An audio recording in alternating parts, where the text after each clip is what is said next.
Muito boa noite a todos que nos acompanham na Vozão TV. Estamos aqui para a coletiva pós-jogo de Palmeiras 2, Ceará 1, pelo Campeonato Brasileiro 2025. Conosco o professor Lacondé. Boa noite, professor. Boa noite. A gente inicia pela repórter Raíssa Martins, do Globo Esporte. Boa noite, professor. No início do jogo a gente falava sobre essa mudança do Ceará, né? Hoje você colocou em campo um esquema diferente, né? E muito por conta também da saída do Pedro Henrique, mas com o meio-campo mais povoado. Para além da análise da partida, né, de um resultado que o Ceará sai na frente, eu queria que você também analisasse isso. Se isso te agradou, se essa amostragem de hoje é uma possibilidade, né, para os jogos da sequência aí do Ceará, levando em consideração também que era um adversário muito difícil hoje, né, contra o Palmeiras. O Ceará teve a chance de sair daqui com os 3 pontos, mas acabou sofrendo a virada. Obrigada. Bom, boa noite, Raíssa. Realmente, a gente sempre vai para as partidas com a expectativa de conseguir o melhor resultado possível.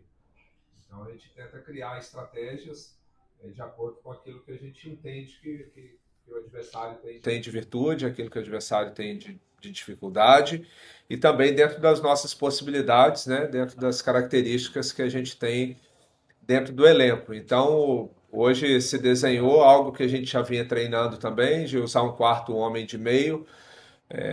No jogo contra o Cruzeiro, a gente trabalhou com 3 volantes e com uma transição muito forte, diante da ausência do Pedro, e também, até mesmo, característica do Palmeiras, a gente queria povoar um pouco mais a entrada da área. A gente sabia que o Palmeiras tem uma jogada muito forte de finalização de entrada de área, cruzamentos, e a gente conseguiu controlar bem, né? No primeiro tempo, assim, eles tiveram um volume bem maior, que é natural, jogando em casa, até a gente se adaptar ao gramado, mas a gente estava sempre bem protegido, né? As finalizações do Palmeiras eram de longa distância ou de cruzamento, não teve aquela finalização clara. O que a gente ajustou no intervalo, que a gente precisava melhorar um pouco, era mais o nosso jogo. Quando a gente recuperava a bola, o que fazer com ela? Muitas vezes a gente tinha possibilidade de contra-atacar, a gente estava tentando sair com o jogo apoiado. Em alguns momentos a gente tinha espaço para sair jogando e a gente estava esticando a bola. Então a gente achou no segundo tempo esse time de melhorar nosso jogo com a bola. Então a gente, mesmo com essa estruturação, a gente marcou bem o Palmeiras e começamos a ganhar campo.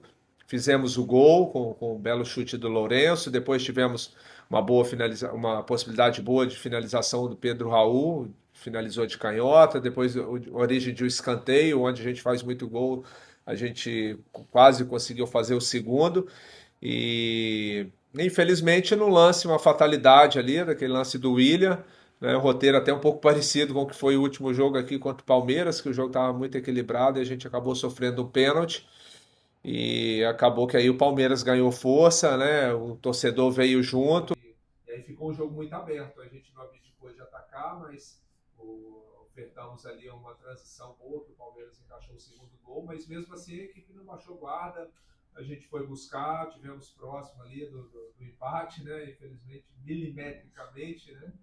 O impedimento, mas todo a gente lamenta o resultado, mas a postura, principalmente do segundo tempo, me agradou. Léo, João Neves na rede oficial. Queria a sua opinião sobre os dois lances polêmicos, né? Tanto o pênalti quanto a anulação do gol por impedimento, se o Ceará sai daqui se sentindo prejudicado pela arbitragem. Olha, eu acho que o pênalti, de uma certa forma, foi, tá, com o braço ampliado ali.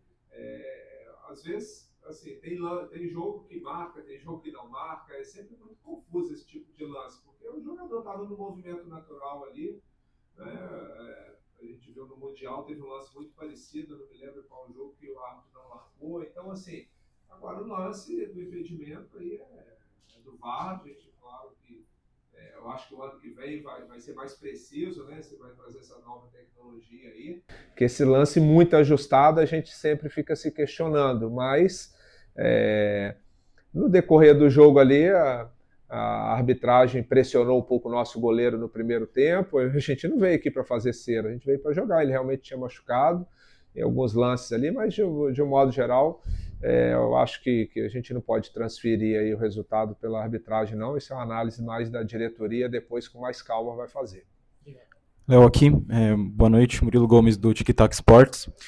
Curiosamente, como você citou, né, um roteiro meio parecido, como foi o último jogo que vocês jogaram aqui no Allianz Parque. Curiosamente, vocês sofreram os gols nos mesmos minutos, que foram 67, 69, aqui também, mas aqui vocês estavam com a vantagem de 1-0. Eu queria que você explicasse, você acha que essa foi falta de atenção depois do primeiro gol do Ceará, depois dessa virada, que o Palmeiras faz o gol de pênalti, depois já o Ceará toma a virada em poucos instantes depois, você acha que foi falta de atenção? Foi algum ajuste tático que faltou? Eu queria que você analisasse esses, novamente, 2 gols muito rápidos do Palmeiras. Eu acho que assim, o primeiro gol foi fatalidade, é um lance questionável, mas assim, o Willian, acho que o nosso setor defensivo hoje foi muito bem durante a maior parte do jogo. É sempre muito difícil jogar com o Palmeiras aqui no Allianz e a gente conseguiu fazer um jogo bem estruturado. Agora, o segundo gol, a gente perdeu uma disputa de bola do Pedro lá com os 2 zagueiros, eles fizeram uma transição muito rápida e uma jogada que eles são muito fortes no cruzamento. A gente conseguiu defender quase que a maioria das bolas de cruzamento, a gente defendeu bem. O Palmeiras faz muitos gols oriundos desse tipo de jogada. Infelizmente, a gente não conseguiu defender uma que originou o gol. Léo, boa noite, é André do Dimensão Esportiva. Eu queria ouvir de você o saldo que fica para o Ceará depois de uma sequência de 3 partidas contra os 3 primeiros colocados, em que o Ceará consegue sair com 4 pontos, né, nesses 3 partidas. Eu queria saber o saldo que fica, principalmente a 10 dias aí de uma semifinal de Copa do Nordeste. Realmente, a gente sabia que essa reta final seria pesadíssima, né, contra grandes adversários. Talvez, nesse momento, são os 3 postulantes ao título brasileiro, né? Cruzeiro, Flamengo e Palmeiras.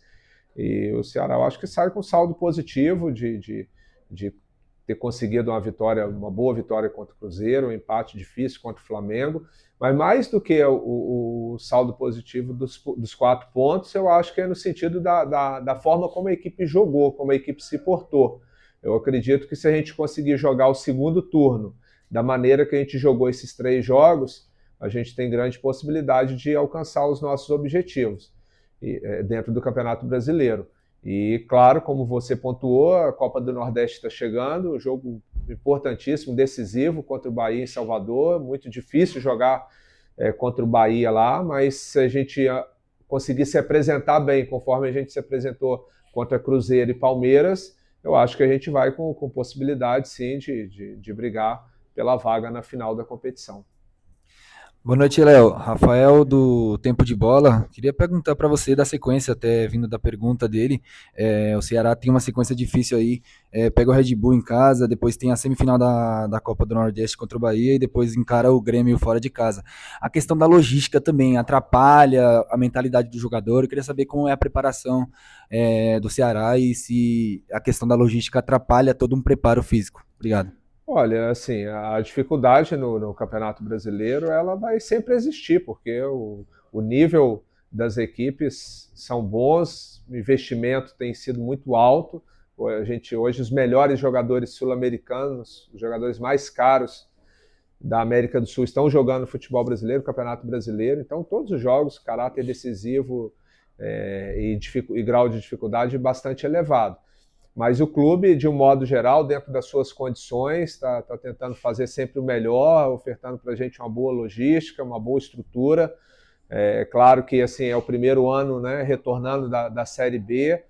O clube tem a mente bem aberta, a direção de estar sempre procurando melhorar.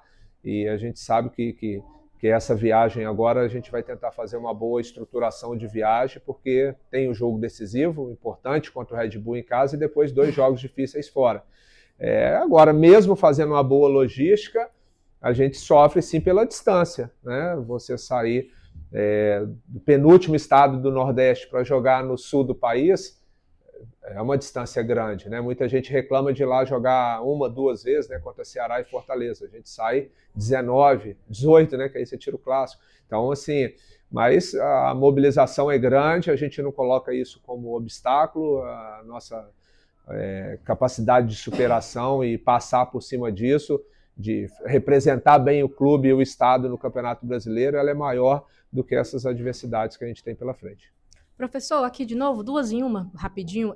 Sobre o Lourenço, né? Ele volta a ser utilizado contra o Cruzeiro. dá uma assistência, né, naquele jogo importantíssimo e hoje marca um golaço, assim. Se não era um cara que estava sendo titular de forma frequente, essas últimas exibições dele o credenciam para estar mais vezes entre os 11? E outra questão é que os reforços, né, os novos reforços, os Vinícius, o Zanocelo e também o Vina, não vieram para cá ainda. Eu queria saber sobre essa semana, né? Foram poucos treinos ainda, mas como é que está a questão física? O que você pôde ver nesses primeiros dias, né? Como é que o torcedor alvinegro pode esperar aí para o futuro, se eles vão estrear ou não e quando, né? Mais ou menos. Obrigada.